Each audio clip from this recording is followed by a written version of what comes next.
Freestyle Travel. Hey everybody, this is the Freestyle Travel Show. I'm your host, Kenny Flannery, and this episode I'm going to tell you about South Africa thus far. If you listen to my last episode, I was in Egypt, which was decent for a week and then pretty shitty for a week. I got detained by police for that last week. Pretty brutal. All the way up until the point where I got onto a plane bound for, ultimately, South Africa, a little way over in Kenya. So you can go back and listen to that episode if you're curious. Not the best situation, but I'm feeling free. Feeling free now. I've been here in South Africa for weeks. Close to a month, probably. Yeah, almost a month.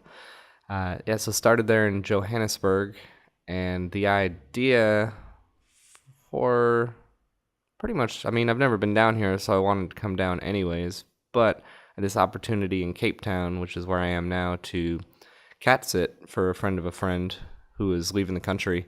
So I'm occupying his room, staying with his roommate, but mainly here to get some writing done. I'm working on a little book, not a big book, but a little book. Should be pretty good. I don't want to jinx it quite yet, but I'm hoping to finish it. That's the whole reason I'm here. And I'm getting a little bit distracted here and there, but in a good way, because you can't just write all day. You need some little breaks, so I kind of got some natural social breaks built in.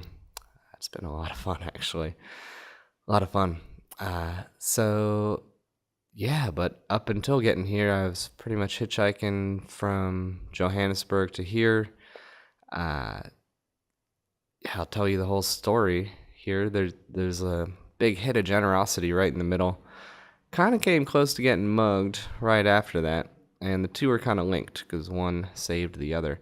So let me just jump into that and just tell you my experience so far in this ridiculously beautiful country. All right,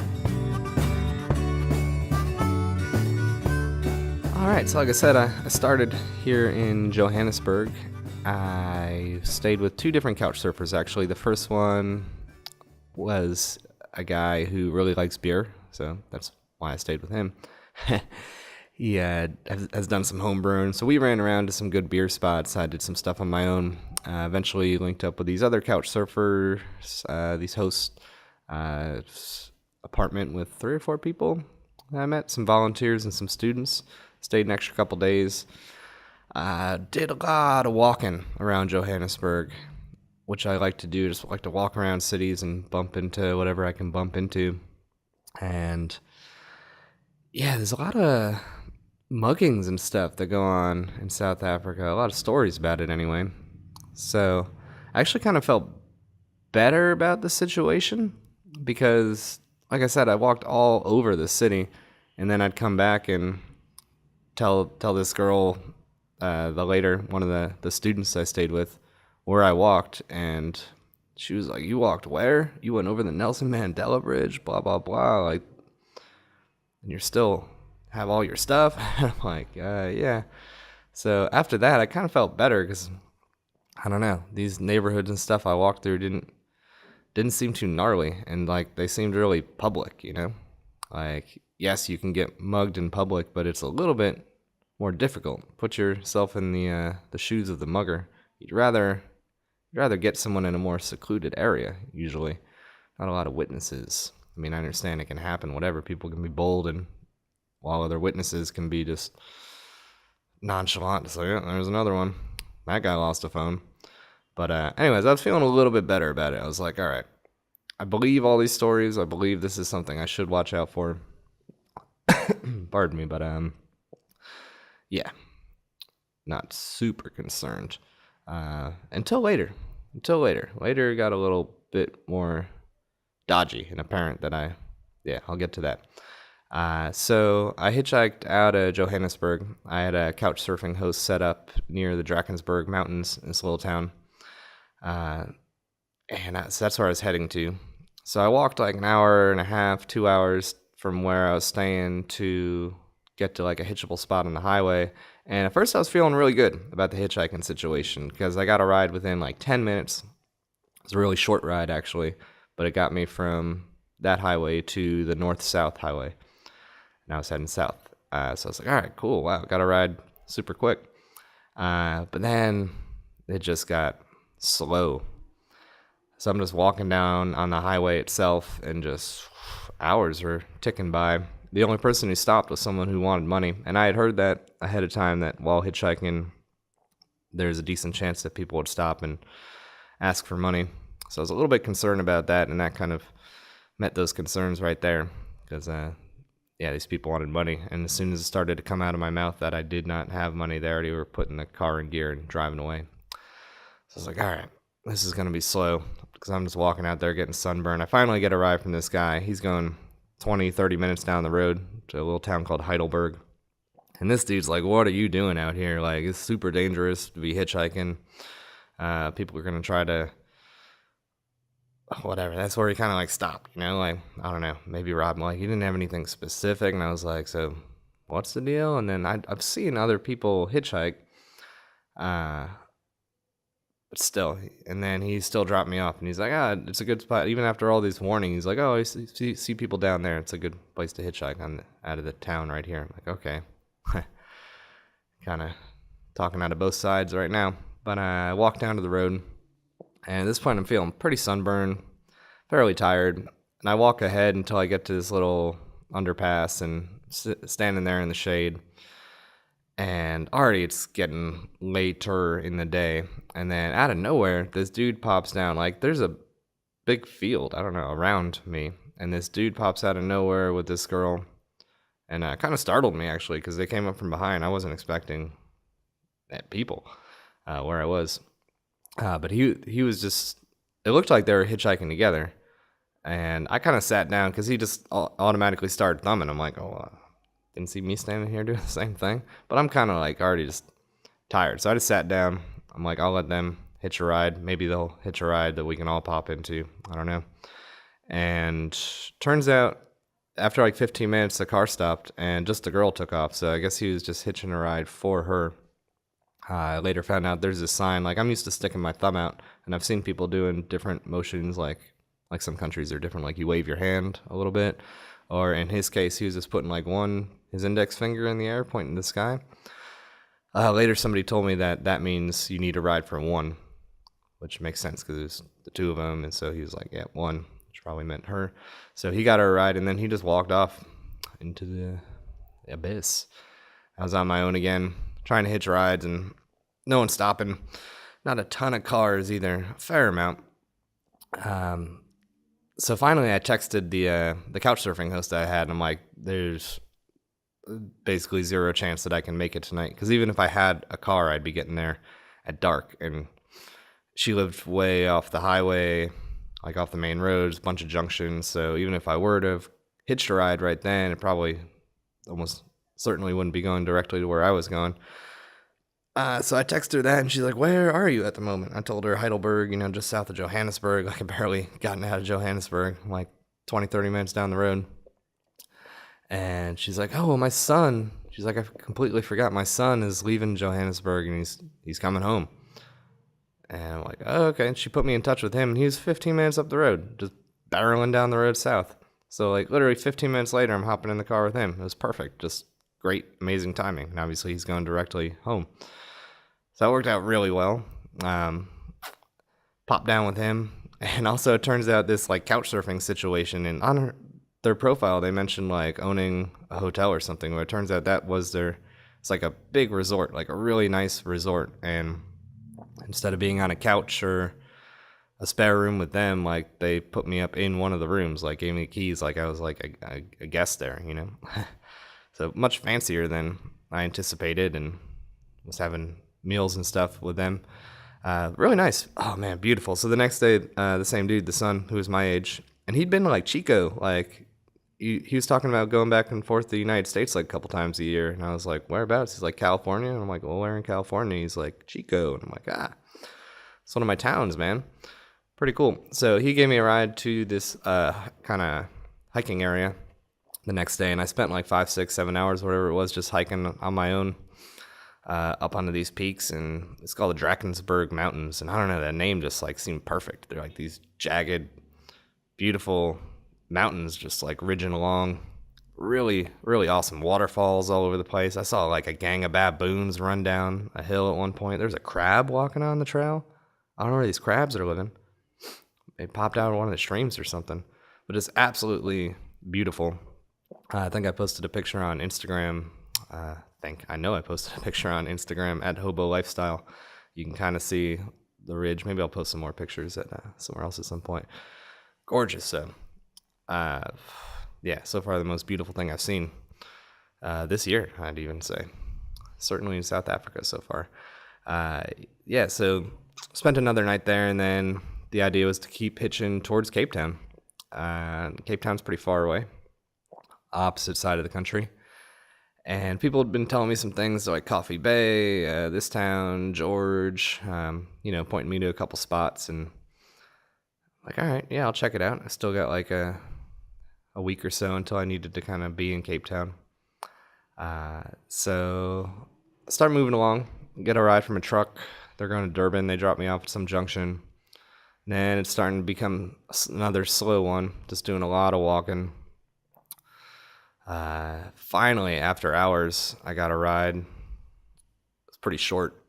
And then I got another ride after that from this guy. This is where the big generosity hit kicks in. He works at a lumberyard, or owns this lumberyard, I guess. So he's like, I got to stop there real quick and talk to some people. And so we do that. We're stopping. I'm hanging out, starting to get on to sunset.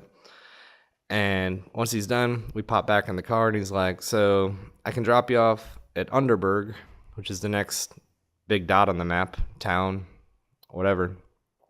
He's like, or you can come back to my place and stay the night, and I'll get you a ride to the highway south of there in the morning. I'm like, well, that's the freaking awesome option. I choose option B. And he's like, yeah, my wife's a little bit weird about someone sleeping in the house, but you said you have a tent and whatnot. You can stay in the backyard, but you can definitely like come in and shower and, eat up and stuff like that. I'm like, yeah, no worries, cool. And he's like, oh, I actually have this.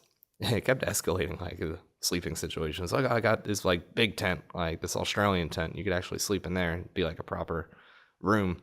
I'm like, oh, yeah, that's cool too. And he's like, put an air mattress in there. I'm like, sweet. And then we got to the house, and he's like, oh, I forgot, I have this caravan out here. You could like sleep in the caravan. I'm like, all right. So he's kind of cleaning that out. And then we go inside. I get a shower. Had a big meal, chatting. He's like, oh, actually, there's the cottage. You could stay in the cottage too. So I met his two sons. I never met his wife while I was there. I think she was at work or something.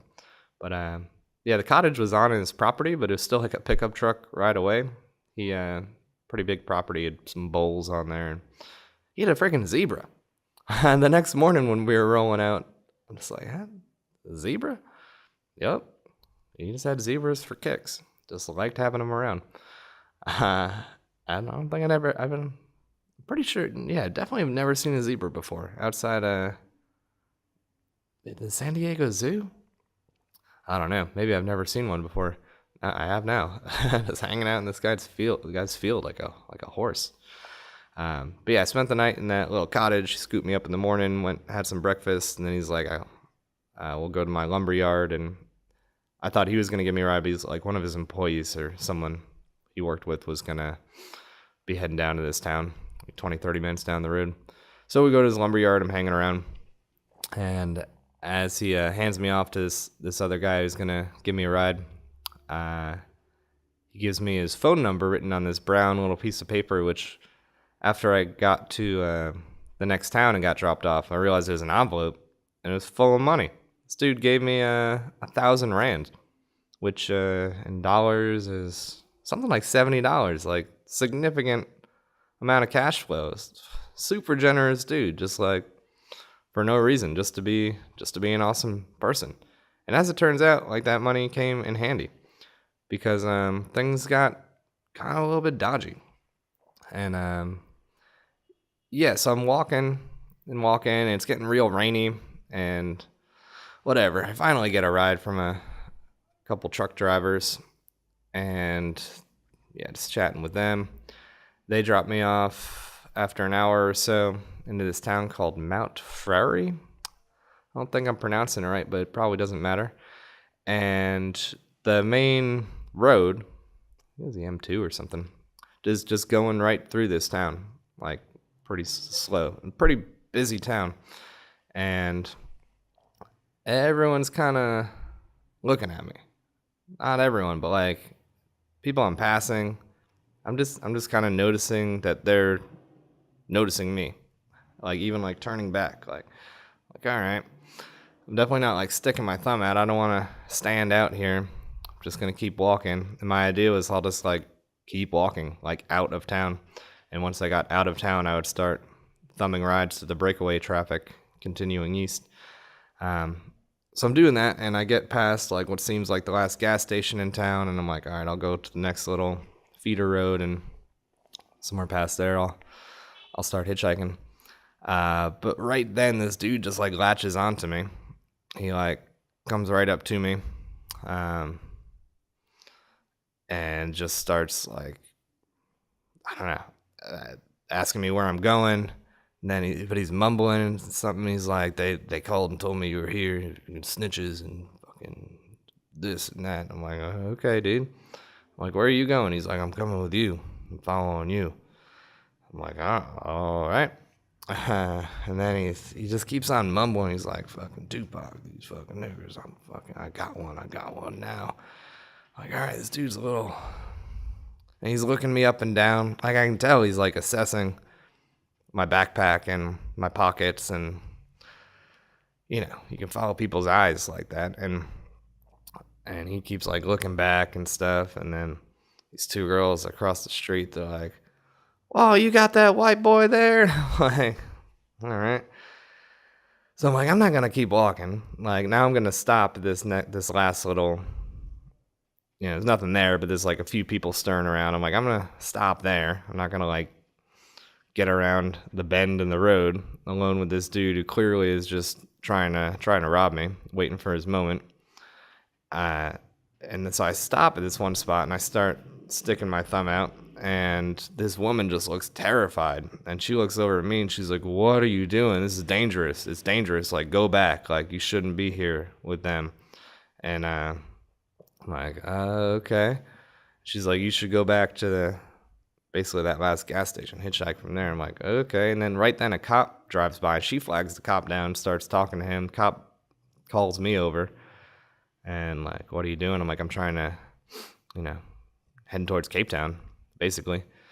And they're like, yeah, you should go back to that last gas station. It's much safer there. It's dangerous here. And, there's nothing where I am, which I guess is why they're saying it's dangerous. Like, kind of like what I said earlier. It's much easier to rob somebody when there's not a lot of people around, I would think. And they actually gave me a ride, which, would have been a 10-minute walk, but they gave me a ride. And they're like, if you don't get a ride by the time it's dark, you can sleep in the police station for the night. I'm having kind of flashbacks to Egypt, like, I don't know about that. But they did seem way nicer. It wasn't like the Egyptian police who were just like, they're messing with me. Like, these guys were just like, do you, like, do whatever you want. But, like, here's some, like, pretty strong advice. Like, we're not going to force you to do anything, but, yeah, keep your head up. Like, all right. So they dropped me by the gas station where it's much busier, like 100 people walking around the different stores and whatnot. And so I'm standing there hitching, and they're right across the street, just like watching, waiting for me to get a ride, I guess. And even then, another dude comes up, and I'm waiting for the last dude to come back because I'm sure he's walking towards me too. Some other dude comes up, and he's like, yeah, the police are watching you, so we can't mess with you. I'm like, okay. He's like, everyone knows you're here, just waiting. I'm like, it was weird. It's like I couldn't tell if he was warning me that he was gonna fuck with me or anyone might fuck with me. I don't know, but I was like, man, I just want to get out of here now because it was getting late, and I did not want to spend the night in the police station, even if it was nice. I just wanted to get moving. What are the chances it would have been nice?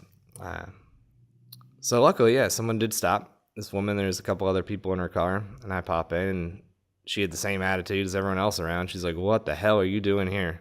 Like, yeah, people aren't used to seeing like foreigners here or white people here, even just like you're gonna get mugged. And I'm like, all right, well, I guess I'm with you. And like, I'm like, what? She was going to Umtata. It's like an hour or so away, much bigger city. And I'm like, what's Umtata like? And she's like, fucking worse, way worse. Like these young kids, like they just don't care. They're gonna screw you up. Like okay, awesome. And yeah, at this point, I'm taking this advice seriously because just the way, like in Joburg, no one's looking at me. No one seemed to care that I was walking around. But like in that town, like everybody.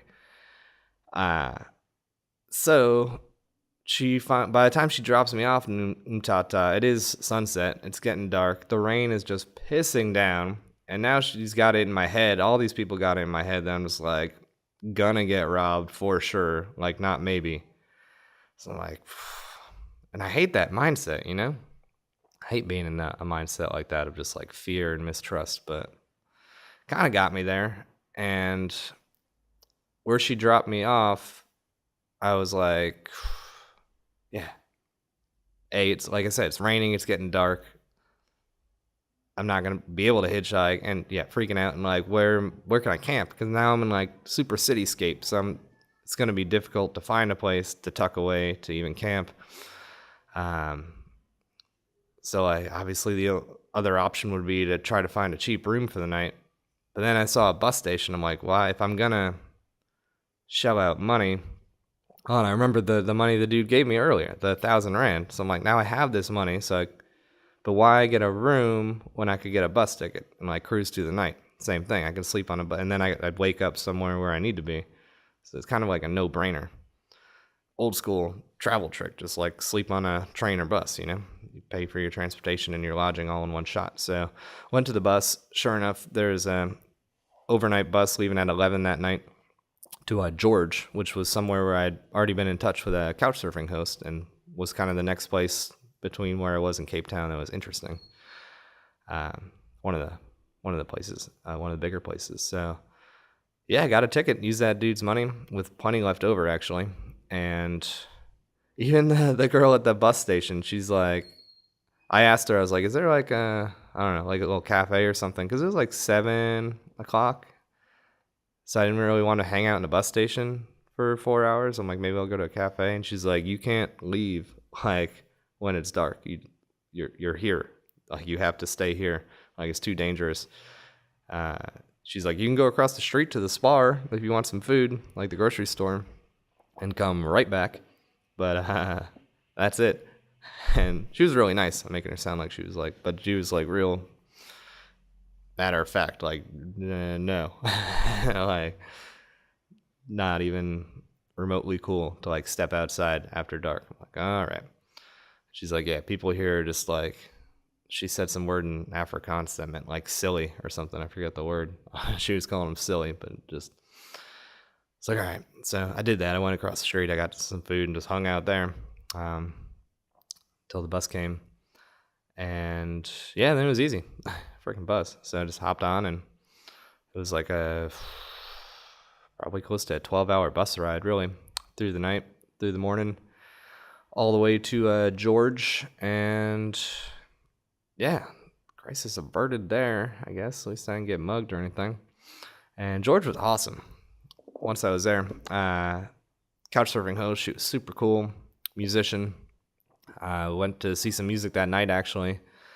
Just had a really, really fun time with her. So I was going to stay there for like maybe a couple nights. I ended up staying for 4 or 5, something like that, just hanging around, meeting her friends, listening to music, up all night, just good times, really. She was an awesome cook, too. Just a really cool person. I ended up seeing her again, actually. So from there, I was like, I'll hitchhike from here. George felt like totally fine. Wasn't worried. She wasn't worried about it either. She was telling me as many mugging stories as anybody else, but hitchhiking out of George, not a big deal. So she gave me a ride to a spot out of town, and hitchhiking from George to Cape Town, super easy. I got one quick ride to the next town, and then I got a breakaway ride damn near to Cape Town, and once I was close to Cape Town, I got like 3 or 4 little short rides that inched me like almost exactly to where I'm staying. So, I'm here now. Like I said, Cape Town, cat sitting. Unfortunately, I only briefly met the guy who I'm standing in for here. He left the next day. He seemed pretty cool. Wish we got to hang out a little bit more, but his roommate's super cool too. So I've just been hanging out, meeting all his roommate's friends, kicking around. This place is called Observatory. This particular part of Cape Town. Yeah, so it's a little more distracting than I was hoping for, but at the same time, that might be a good thing because I can't just write every waking moment.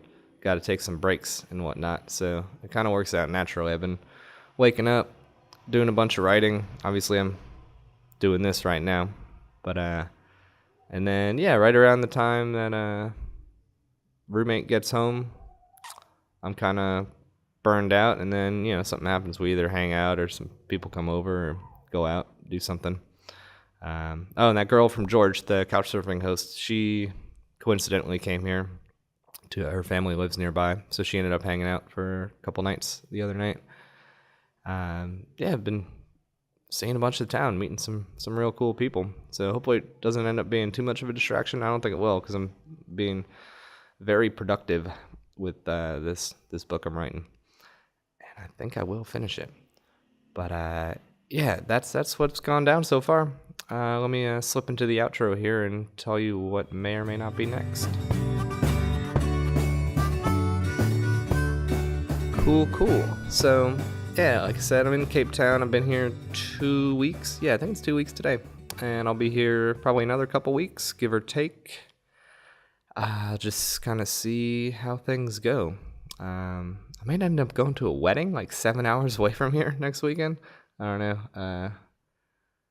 The guy I'm staying with here mentioned it, so that might happen.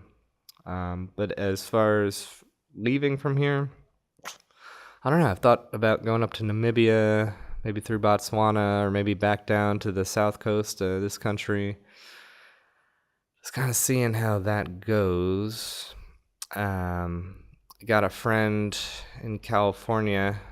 It's pretty convincing about me coming back there in June. So I'm sort of operating off of doing that, but at the same time, I'm basically out of money, so I don't even know if I can do the whole plane ticket thing. I might just be stuck here forever in Africa. I don't know. It's going to be an interesting juggle to see